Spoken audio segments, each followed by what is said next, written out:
রূপা কুমারকে বলে, আমাকে রিমোটটা দাও, তা নাহলে আমি এই রড দিয়ে তোমাকে বাড়ি মেরে শেষ করে দেব। রূপার গলা শুনে উর্মির মা মনে মনে বলে, কিরকম ডাকাতে মেয়ে, ওই লোকটার কাছে চলে গিয়েছে। দীপা মনে মনে বলে, রূপা তাহলে কুমারের কাছে পৌঁছে গিয়েছে, মেয়েটা ওখানে একা রয়েছে, আমার রূপাকে বাঁচাতে দিতে হবে। দীপা ওখান থেকে যাবে তখনই স্বার্থপর উর্মি বলে, না দিদি তুই কোথাও যাবি না, তুই ওখান থেকে গেলে কুমার বম ব্লাস্ট করে দিতে পারে, আমি তোর জন্য মরতে পারবো না। উর্মির কথা শুনে উর্মির মাও কান্না করে। উর্মির মা কান্না করার বলে, সবাই মিলে আমাদের মেরে ফেলবে। দীপা অবাক দৃষ্টিতে ওদের দুজনের দিকে তাকায়। ওইদিকে কুমার বন্দুক বের করে রূপার দিকে ধরে। কুমার রূপাকে বলে, বল আগে কাকে মারবো, তোকে মারবো নাকি তোর বাবা মাকে মারবো। দীপা তো রূপাকে নিয়ে চিন্তা করতে থাকে।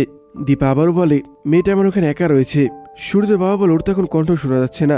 দীপা বলে, কুমার যদি আমার মেয়েটার কোনো ক্ষতি করে দেয়? তখন উর্মির মা বলে, ন্যাকামি কান্না করিস না, এখানে আমরা কেউ বাঁচবো কিনা তার কোনো ঠিক নেই। কুমার আবার ফোনের সামনে গিয়ে বলে, বল কাকে আগে মারবো, তোকে মারবো নাকি তোর বাবাকে মারবো। রূপার পিছে পিছে মিশকা ওখানে আসে। মিশকা গাছের আড়ালে লুকিয়ে থাকে। রূপা বন্দুক দেখে একটু ভয় পেয়ে গিয়েছে। রূপা কোনো জবাবই দিচ্ছে না। দীপা খেয়াল করে কুমার লোকদের বাইরে থেকে তালা লাগিয়ে চলে গিয়েছে। দীপা সূর্যকে বলে, তোমরা দরজাটা ভাঙছো না কেন? কুমারের লোক তো বাইরে থেকে লাগিয়ে গিয়েছে। সূর্যর জয় জয় দরজা ভাঙার জন্য। অন্যদিকে মিশকা নিচ থেকে একটি লাঠি উঠিয়ে কুমারের দিকে ছুড়ে মারে। কুমারের হাতে লেগে কুমার পড়ে যায়। কুমারের হাতের বন্দুক পরে রূপার সামনে।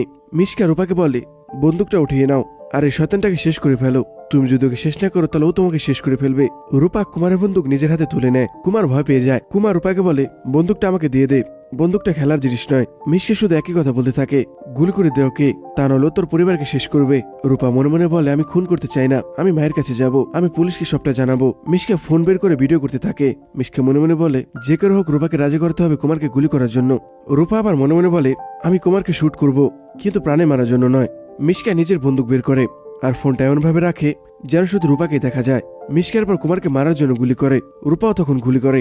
কুমার মাটিতে পড়ে যায়। বাড়ির সবাই গুলির শব্দ শুনতে পায়। দীপা কান্না করে আর বলে, ডাক্তারবাবু রূপাকে বাঁচাতে হবে, আমার রূপার আবার কিছু হলো না তো? রূপা বুঝতে পারেন এখানে কি হলো। তখনই পুলিশের গাড়ির শব্দ শোনা যায়। এতক্ষণ কোনো পুলিশের খবর ছিল না। মিশকা রূপাকে বলে, বেটি তুই এখান থেকে পালিয়ে যা, পুলিশ আসলে তোকেই সন্দেহ করবে। রূপা জিজ্ঞেস করে, কিন্তু আপনি কে? মিশকা বলে, সেটা তুই পরেও জানতে পারবি, তুই এখন এখান থেকে পালা। রূপা আবার জিজ্ঞেস করে, কিন্তু আপনি কে? মিশকা বলে, তোকে আমি ভাগতে বলেছি, তুই জলদি ভাগ, তা না হলে তোরই বিপদ হবে। রূপার এক সেকেন্ডও দেরি করে না, ওখান থেকে পালিয়ে যায়। কিন্তু পালানোর আগে একটা বোকামি করে, হাতের বন্দুক ওখানে ফেলে যায়। রূপা চলে গেলে মিশকা গাছের আড়াল থেকে বেরিয়ে আসে। কুমারকে চেক করে মিশকা হাসে। কুমার মারা গিয়েছে। মিশকা বলে, যাক আমার কাজ হয়ে গিয়েছে। রূপা দৌড়াতে দৌড়াতে হাঁপিয়ে যায়। রূপা একটা জায়গায় দাঁড়ায়, একটু আগে ঘটে যাওয়া ঘটনাগুলো ভাবতে থাকে। রূপা বলে, আমি তোকে মারিনি, তাহলে ওকে কে মারলো? লোকটা অনেক খারাপ লোক, আমার ফ্যামিলিকে মারতে চায়, আমি কোনো ভুল করিনি, আমি কিছু করিনি। এটা বলে রূপা কান্না করতে থাকে। পুলিশ কুমার দেহ চেক করে দেখে কুমার মারা গিয়েছে। পুলিশ বলে, এটা মার্ডার কেস হয়েছে। পুলিশের পর দীপাদের হয়েছে শুনতে পায়। আসলে কুমার দীপাদের বাড়ির বাইরে ছিল। পুলিশ দরজা খুলে দেয়। পুলিশদের কাকায় ফোন করে ডেকেছে। পুলিশ অফিসার ভিতরে করে জিজ্ঞেস করে, আপনারা ঠিক আছেন? সূর্য বলে, হ্যাঁ আমরা ঠিক আছি, কিন্তু আমরা তো গুলির শব্দ পেলাম। পুলিশ অফিসার বলে, আমরা আস্তে আস্তে ঘটনাটি ঘটে গিয়েছে, আমরা একটা লাশও পেয়েছি। এটা শুনে তো দীপার বুক কেঁপে ওঠে। পুলিশ অফিসার বলে, আমরা কুমারের লাশ পেয়েছি। সবাই তো অবাক হয়ে যায়। কাকাই বলে, ওই লোকটাই তো ক্রিমিনাল, ওই তো আমাদের বাড়িতে বম লাগিয়েছিল। পুলিশ অফিসার বলে, তার জন্য তোর লাশ পড়ে রয়েছে, আর এটা একটা মার্ডার। অন্যদিকে মিশকা গাড়িতে যায় আর বলে, হসপিটাল থেকে কষ্ট করে বেরিয়ে আমার লাভই হয়েছে। মিশকার পর ভিডিওটা দেখে। মিশকা বলে, কত সুন্দর করে আমি ভিডিওটা করেছি, একটু এডিটিং এর দরকার ছিল, সেটাও কমপ্লিট। এবার শুধু ভিডিওটি আপলোড করে দিলে আমার কাজ শেষ। আমার কাজটি ফুরলো আর সেনগুপ্ত পরিবার শেষ হলো। রূপা শেষ মানে সেনগুপ্ত পরিবার শেষ। মিশকার পর ভিডিওটি আপলোড করে দেয়। মুহূর্তের মধ্যে ভিডিওটি ভাইরালও হয়ে যায়। মিশকা হাসে আর বলে, রূপা তুই তো ভাইরাল, ভিডিও ভালোই শেয়ার হচ্ছে। রূপা দৌড়াতে দৌড়াতে হাঁপিয়ে গিয়েছে। রূপা একটা দোকানের সামনে গিয়ে জল চায়। দোকানে দুইটা লোক বসেছিল। তারা মোবাইলে রূপার ভিডিওটি দেখে। লোক দুটো বলে, কি সাংঘাতিক মেয়ে, এভাবে খুন করে দিল। রূপা আড়াল থেকে লোকগুলো মোবাইল দেখে। রূপা দেখতে পায় লোকগুলো তার ভিডিও দেখছে। রূপা মনে মনে বলে, সবাই আমাকে ভুল বুঝছে, আমি তো কিছু করিনি। দোকানদার রূপাকে দেখে চিনতে পারে। দোকানদার রূপাকে ডাক দেয়। রূপা বুঝতে পারে দোকানদার চিনে ফেলেছে। রূপা আবার ওখান থেকে দৌড়ে পালিয়ে যায়। রূপা দৌড়ে একটি মন্দিরে যায়। ঠাকুরের সামনে দাঁড়িয়ে রূপা বলে, আমাকে কি তাহলে আমার বাকি জীবনটা জেলে কাটাতে হবে? রূপা হাত জোর করে প্রণাম করে আর বলে, আমি সেই ছোটবেলা থেকে তোমার পুজো করছি মায়ের সাথে, এখন তুমি বলে দাও আমি কি করব। মা হয়তো এতক্ষণ বেরিয়ে গিয়েছে, আমি মায়ের কাছে যাব। এখন একমাত্র আমাকে মাই বাঁচাতে পারে, মাই পারবে সবকিছু ঠিক করতে।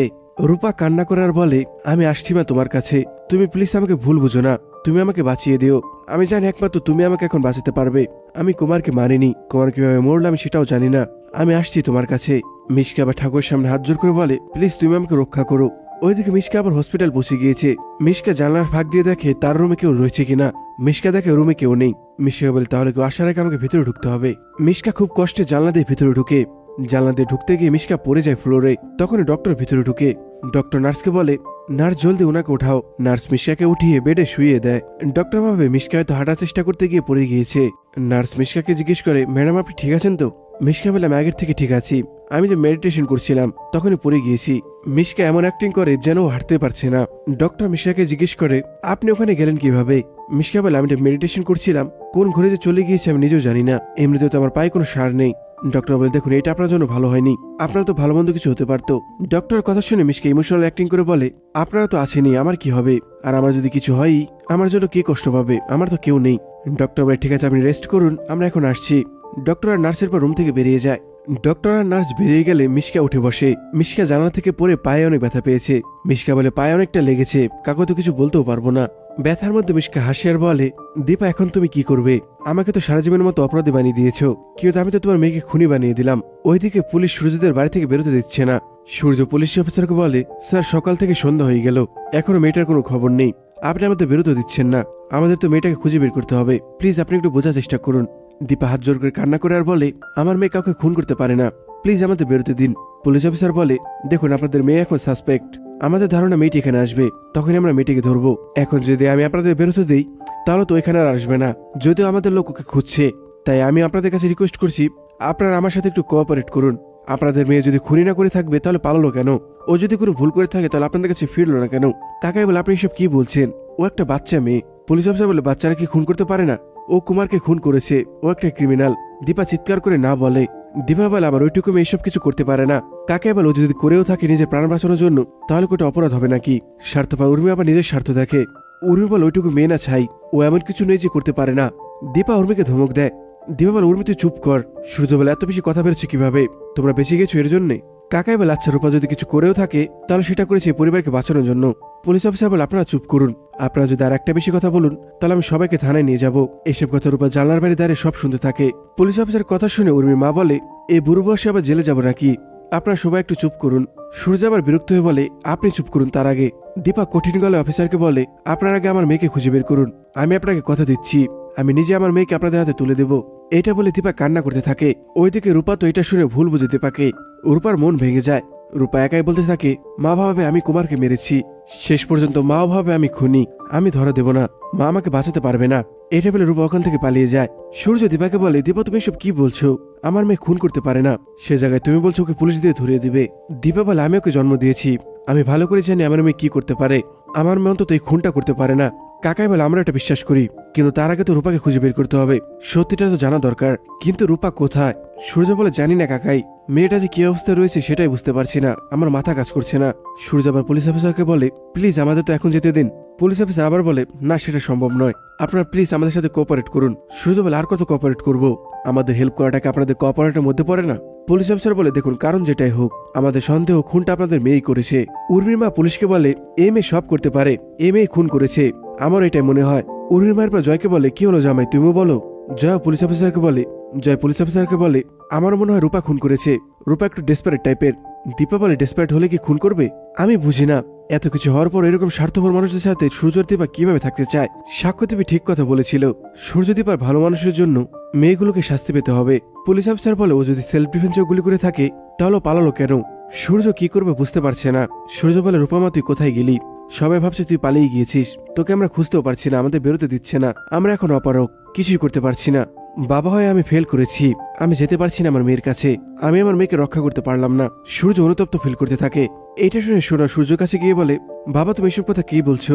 আমি বেঁচে রয়েছি শুধুমাত্র তোমার জন্য, আমি তো তোমার পাশে রয়েছি। সূর্য দীপাকে বলে, দীপা রূপা তো ফিরল না। দীপা বলে, রূপা ফিরবে, আমরা ওকে ফিরাবো।